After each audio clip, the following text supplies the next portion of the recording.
Hello, everyone. My name is Cameron Taylor, and today I'm just going to be discussing some of the overarching themes and takeaways that I will be bringing with me from intermediate macroeconomics taught by Professor Walker in Econ 305.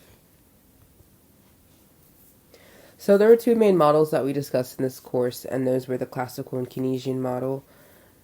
At first, we're going to talk about the classical model, and this is the model that we use as almost like a lens that we use to analyze a lot of the topics that we discussed in macroeconomics. And this really looks at some of the big issues like employment, GDP, price level, inflation, exchange rates, trade balances, and so forth. There are some exogenous variables to this model, such as production, which includes capital and labor, and also the role of technology that plays within this model. And so next, we also discussed about the Keynesian model, and this is another really big prevalent one that we talked about in the course.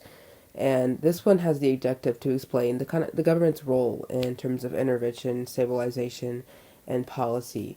This model was created in response to some of the criticisms that the classical model has.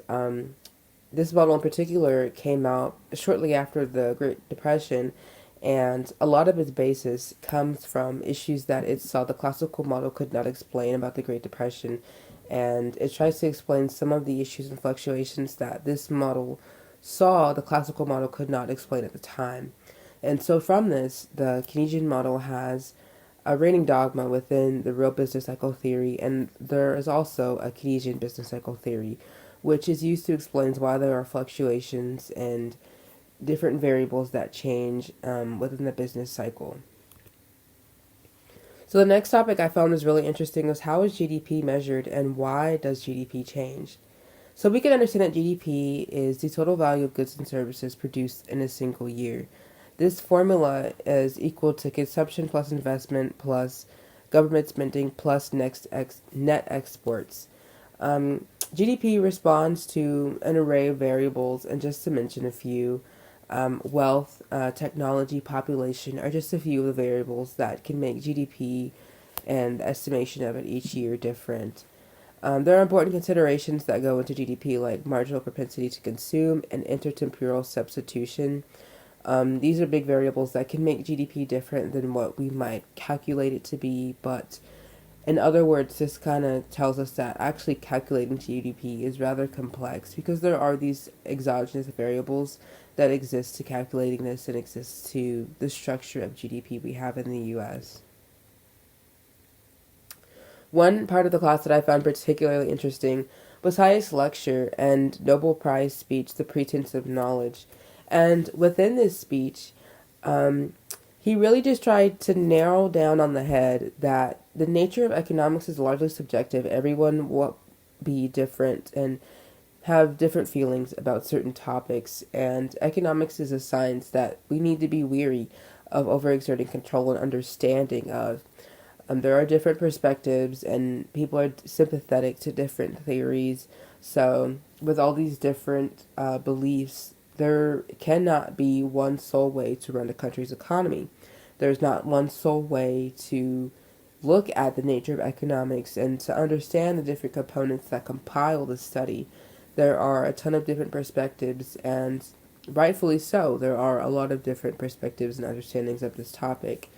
And so Hayek won the Nobel Prize, but he mentioned he had a reluctance to even accepting this award because he felt that it would put him and his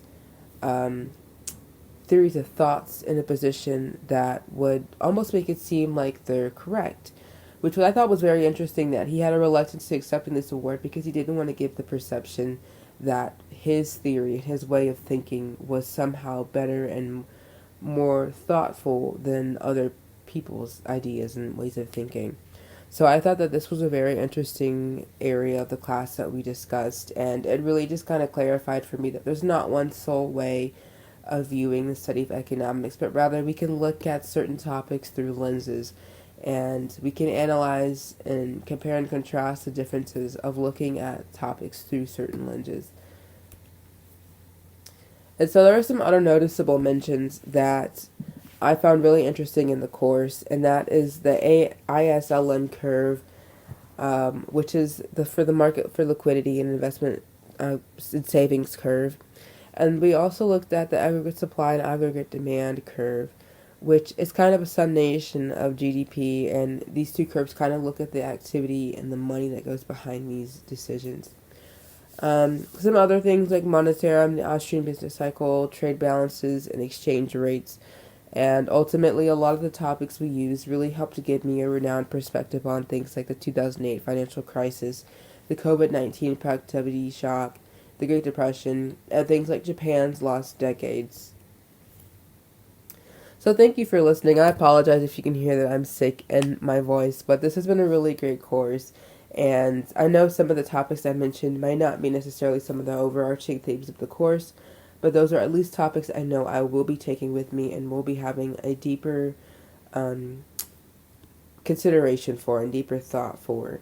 Thank you so much for listening.